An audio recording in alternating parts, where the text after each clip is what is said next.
In the Marvel movies, Tony Stark's arc reactor does three things. It powers his armor, it keeps him alive, and it proves that his heart, damaged and imperfect, can still save the world. Marcus Williams understood this better than anyone. The 10-year-old sitting in row 9 of Studio 6B had his own arc reactor, a glowing blue LED embedded in the shoulder of his prosthetic arm, custom designed to look like Iron Man's armor. But Marcus's arc reactor did something even Tony Stark's couldn't. It turned what doctors called a birth defect into what Marcus called his superhero origin story. For 3 years, every time someone stared at his prosthetic, Marcus would tap the glowing blue light and say, "Arc reactor, keeps my Iron Man arm powered up." He'd worn that arm to every Marvel movie premiere he could afford to attend. He'd worn it to school every day, turning bullying into awe. And tonight he'd worn it to The Tonight Show, where Robert Downey Jr. was promoting the Iron Man Legacy documentary.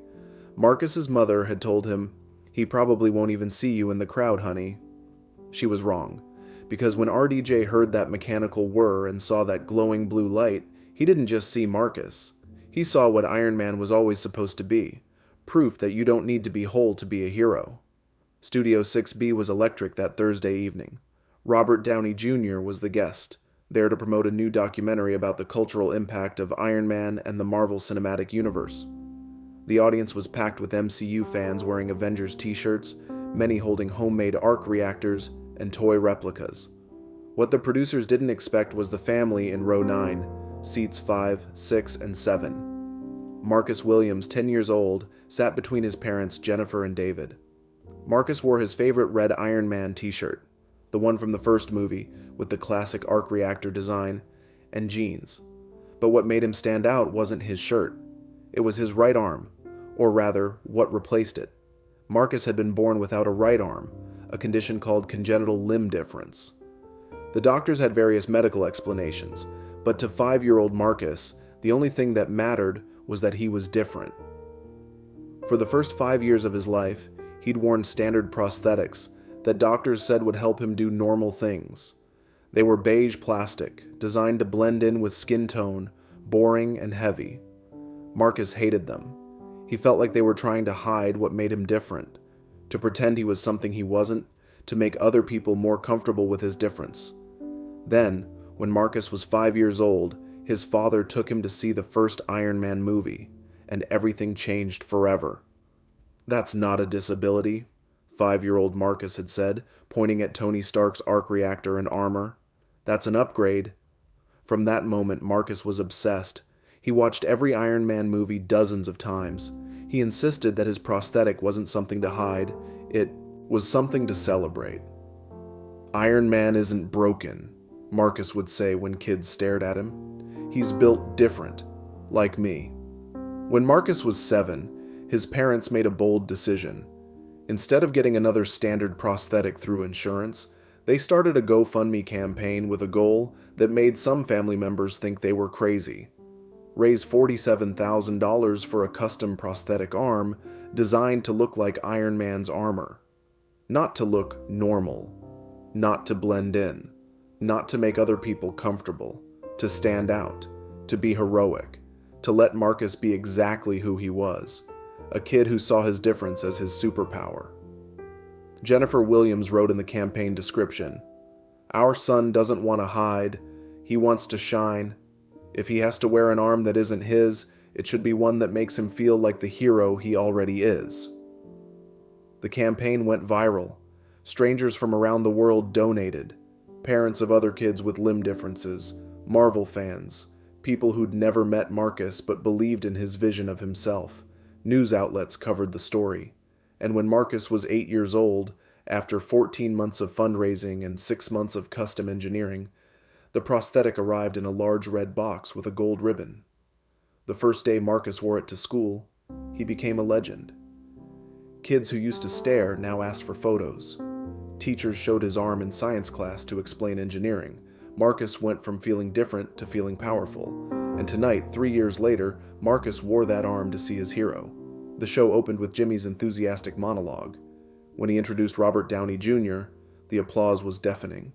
RDJ walked out in a perfectly tailored navy suit, his signature swagger and charm filling the stage instantly. "Robert Downey Jr.," Jimmy said with genuine excitement. "Iron Man himself. How does it feel, knowing you basically saved the entire universe?"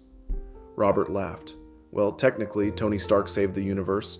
I just showed up and said the lines. Though I will say, playing that character for 11 years changed my life in ways I'm still discovering." "The documentary is beautiful," Jimmy said. "It explores how Iron Man became more than just a superhero, how the character became a symbol of redemption, resilience, and proving that broken things can be rebuilt stronger." Robert nodded, his expression becoming more serious. "That's exactly it. Tony Stark's entire arc, no pun intended, is about taking damage and turning it into power.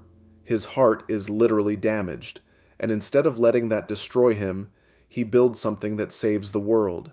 That message resonated with people in ways I never expected." In row 9, Marcus was listening intently. His prosthetic arm rested on the armrest, the blue arc reactor glowing softly in the dim studio lighting. "I get letters," Robert continued, "from people who tell me Iron Man helped them through impossible times. Cancer patients who drew arc reactors on their chests before chemotherapy. Veterans with PTSD who found hope in Tony's journey. Kids with disabilities who..." That's when he heard it, a soft mechanical whir, the sound of servo motors engaging as Marcus raised his prosthetic arm to adjust his position. The sound was quiet, barely audible over the studio noise, but Robert's trained ear caught it. His head turned slightly toward the audience, and then he saw it, the glowing blue light, an arc reactor, in the audience. Robert stopped talking mid-sentence, his eyes locked onto row 9, onto Marcus, onto the stunning red and gold prosthetic arm with its glowing arc reactor. "Wait," Robert said softly. He stood up from his chair without asking permission. "Is that... Jimmy, do you see that?" Jimmy followed Robert's gaze. The camera swiveled to find Marcus, and suddenly, on every monitor in the studio, everyone could see a 10-year-old boy with an Iron Man prosthetic arm, arc reactor glowing, looking absolutely stunned that Robert Downey Jr. was staring directly at him. The studio fell silent. Robert walked off the stage, down the steps, directly into the audience. He moved through the aisle until he reached row 9 and knelt down at eye level with Marcus. "Hey, buddy," Robert said gently. "What's your name?" "Marcus," the boy whispered, his voice shaking. "Marcus Williams." "Marcus," Robert repeated, as if tasting the name. His eyes moved to the prosthetic arm. "May I?" Marcus nodded, unable to speak. He extended his prosthetic arm. Robert took Marcus's prosthetic hand in both of his. He examined the arm with genuine awe. The red and gold plating, the articulated fingers, the servo motors, the arc reactor glowing blue at the shoulder. "This is incredible," Robert said, his voice thick with emotion. Marcus, this is the most beautiful thing I've ever seen." Marcus's eyes filled with tears. "It's like yours, like Iron Man's, because I was born without my arm, and the doctors said I needed a prosthetic to do normal things, but I didn't want to be normal. I wanted to be Iron Man." Robert's composure cracked. Tears formed in his eyes. "Marcus, how old are you?" 10. "And how long have you had this arm?" 3 years. My parents raised money for it. It cost a lot, but my dad said if I had to wear an arm that wasn't mine, it should be one that makes me feel powerful." Robert looked at Marcus's parents, who were both crying. "You're incredible parents," he said to them. Then back to Marcus. "Can you show me how it works?" Marcus's face lit up. He demonstrated the articulated fingers, the grip strength, the way the servo motors responded to the sensors, and then, with shy pride, he tapped the arc reactor. It pulsed brighter. "Arc reactor," Marcus explained. "It's just an LED, but I tell everyone it powers my arm, just like yours powers your suit." Robert was openly crying now. "Marcus, I need to tell you something very important. Are you listening?" Marcus nodded. "I spent 11 years playing Iron Man. I put on a costume, I said lines, I did stunts, but I was acting. Do you understand? I was pretending to be a hero." Robert's voice cracked. "But you're not pretending, you're not acting. You are Iron Man, Because you took something the world told you was broken and you turned it into power. That's exactly what Tony Stark would do. That's exactly what heroes do. Marcus started crying. But Tony Stark is so brave, and sometimes I'm scared. Sometimes kids stare at my arm and I want to hide it. Tony Stark was scared too, Robert said firmly. In every movie he was terrified. But he didn't let fear stop him from being a hero. Neither do you. Marcus, every single day you go to school with this arm. Every time you let people see it instead of hiding it, you're being brave. You're showing kids that being different doesn't mean being less. It means being extraordinary. The entire studio was crying. Jimmy Fallon wasn't even trying to hide his tears. Camera operators, crew members, audience members, everyone was witnessing something sacred. Robert stood up and addressed the studio. I want everyone to understand what we're seeing here. This isn't a kid wearing a prosthetic. This is a kid who refused to let the world define him. Doctors called it a birth defect. Marcus called it his superhero origin story. That's not just courage, that's heroism. He looked at the cameras. Tony Stark's arc reactor kept his damaged heart beating. Marcus's arc reactor does something even more powerful. It reminds everyone who sees it that hearts don't need to be perfect to be heroic. Robert knelt back down. Marcus, I have something for you. He reached into his jacket pocket and pulled out a small object, a metal arc reactor keychain, the actual prop he'd carried during the filming of the first Iron Man movie. I've kept this for 16 years, Robert said.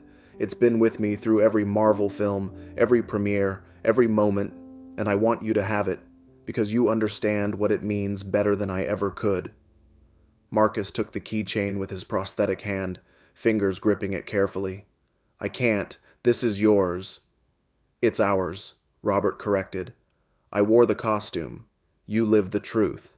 That makes us both Iron Man. Then Robert did something that made the entire studio gasp. He stood up, faced Marcus, and placed his right hand over his heart, the classic Iron Man pose. And Marcus, understanding immediately, did the same with his prosthetic arm, the arc reactor glowing between them. I am Iron Man, Robert said. I am Iron Man, Marcus repeated, his voice stronger now. The studio erupted, but it wasn't applause. It was something deeper. It was recognition. It was witnessing a moment where fiction became truth, where a character became real, where a child's dream was validated by the very person who'd brought that dream to life. Jimmy finally found his voice. I don't even know what to say. That was... He couldn't finish. Robert returned to the stage, but the interview had fundamentally changed. They didn't talk about the documentary anymore. They talked about what heroism really means. Robert, Jimmy said, you just gave that kid something money can't buy. No, Robert corrected. Marcus gave me something. He reminded me why I played Tony Stark. It wasn't about the box office or the fame. It was about showing kids that you can turn damage into power. Marcus lives that truth every single day. He's more Iron Man than I'll ever be. The segment went viral within minutes. Marcus Williams and Real Iron Man trended worldwide. But more importantly, the video sparked a movement. Parents of children with limb differences flooded social media with photos of their kids' prosthetics, many decorated as superhero armor, others as robot arms, some as fantasy weapons. The message was clear. Prosthetics aren't about hiding differences, they're about celebrating them. The prosthetic company that built Marcus's arm was overwhelmed with requests. They started a foundation to provide Iron Man-style prosthetics to children who couldn't afford them, funded by donations that poured in from around the world.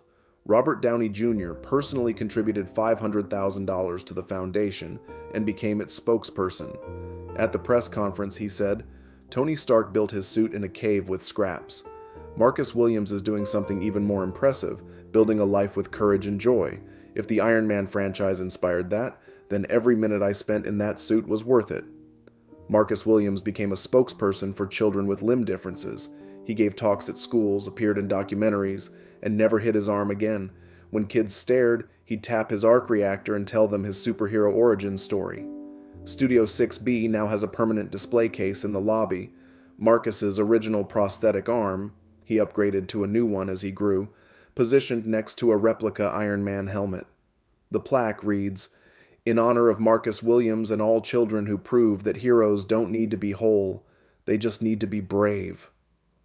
Robert and Marcus stayed in touch. On Marcus's 13th birthday, Robert sent him a video message. "Happy birthday to my favorite Iron Man. Keep showing the world what real heroism looks like." In his autobiography, Robert would later write, "I played Iron Man for 11 years, but I learned what Iron Man really means from a 10-year-old boy with a prosthetic arm and an arc reactor. Heroes aren't about perfection, they're about turning what the world sees as weakness into undeniable strength. Because Tony Stark built armor to survive. Marcus Williams built identity. Tony Stark's arc reactor kept his heart beating. Marcus's arc reactor proved his heart was already perfect because it refused to see limits, only possibilities. Some heroes wear capes, some wear armor, some wear prosthetics with glowing arc reactors, and all of them prove the same truth. You don't need to be whole to be heroic. You just need to be brave enough to let your light glow.